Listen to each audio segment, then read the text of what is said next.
Welcome to BusyBooks. In this video, we will show you how to create an auditor. You can create auditors and add their firm details as well. How to create a new auditor. To begin, head to Settings under the Client's Management tab. Click on Auditors. Select New Auditor.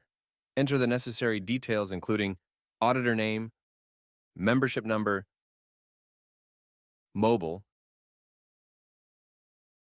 email, firm details, etc.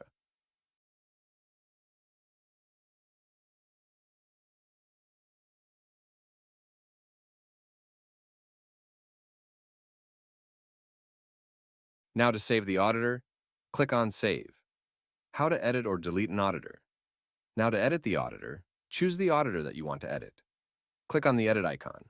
Edit the required details.